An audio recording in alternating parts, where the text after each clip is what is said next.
l'opposition a conclu que M. Joseph Kabila voudrait s'obstiner au pouvoir par défi, mettre en branle un coup de force. Et l'opposition a conclu que c'est une passion criminelle. Criminelle pourquoi? Puisque si vous analysez tous les domaines de la vie, en ce qui concerne la RDC, rien ne va. En commençant d'abord par l'économie. Vous voyez comment est-ce que notre économie est en berne.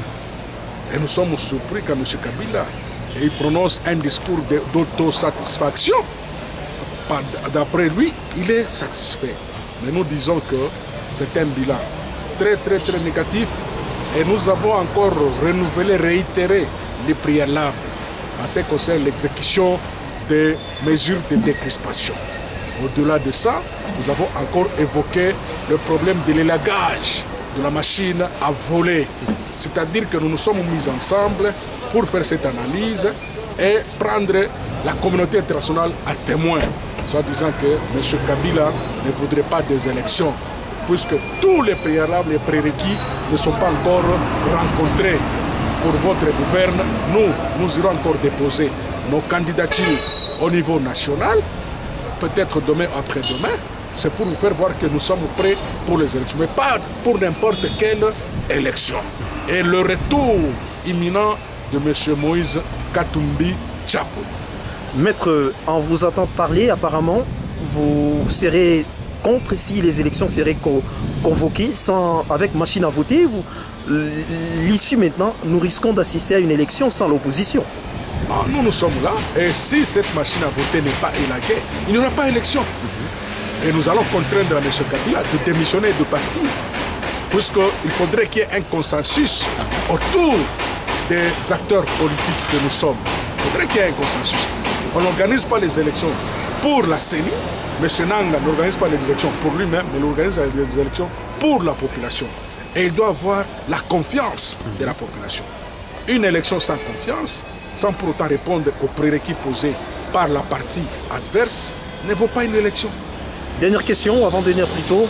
Pourquoi vous qualifiez les discours de la passion criminelle? Bon, M. Kabila, il a la passion de quoi? Puisque M. Polydor, nous vivons avec toi ici à Lubumbashi. Combien de tueries par jour? Un monsieur qui a de la passion doit s'occuper de la sécurité de sa population. La passion des détournements des biens publics, des fonds.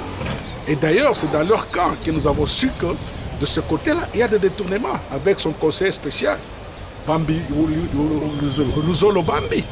Et jusque-là, rien n'a été fait. Aucune personnalité n'a été convoquée pour être auditionnée, même pas arrêtée. Et nous dirons la passion de quoi? Quelqu'un qui a la passion, il doit s'occuper de l'emploi de sa population. Quelqu'un qui a de la passion doit s'occuper du paiement des agents de la GECAMINE, des agents de la SNCC, améliorer le solde des militaires, améliorer les soldes des policiers, même des agents de sécurité, améliorer les soldes, les salaires des fonctionnaires. Mais où est-ce que nous allons avec ce pays? Moi, j'estime que c'est pourquoi l'opposition a qualifié cette passion de criminelle. Deuxième question, nous venons d'apprendre que l'avocat de Moïse Katumbi ainsi que son porte-parole ont animé une conférence de presse. La bouche autorisée, qu'est-ce qui s'est passé au juste?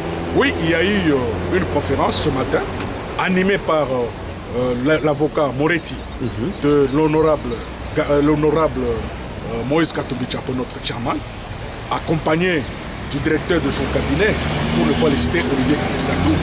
Et il a dit rien ne bloque le retour de M. Moïse Katumbi Tchapou au Congo. Puisque le premier dossier, en ce qui concerne la spoliation, les avocats ont interjeté déjà l'appel. C'est-à-dire l'affaire est suspensive. Par rapport au dossier des soi-disant mercenaires, ça a été renvoyé au mois de septembre. Et par rapport à la nationalité,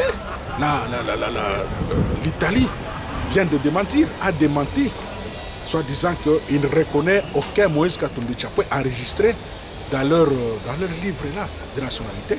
Et l'Italie n'a aucune réponse à donner, puisque vous êtes sans oublier que le PGR avait ouvert une instruction judiciaire quant à ce. Où est-ce que nous en sommes? C'est-à-dire que Moïse Katumbi rentre les deux, comme l'a dit l'avocat Moretti et le directeur de cabinet Olivier Kamitatu. Et d'ailleurs, je saisis cette opportunité pour lancer un appel vibrant à tous les Katumbis, à toute la population, de réserver un accueil chaleureux. Et il est éligible? Il est éligible, puisqu'il se retrouve dans aucune infraction démontrant l'inéligibilité, comme je l'avais dit la fois passée. Il est éligible. Il ne se reproche de rien. Merci beaucoup.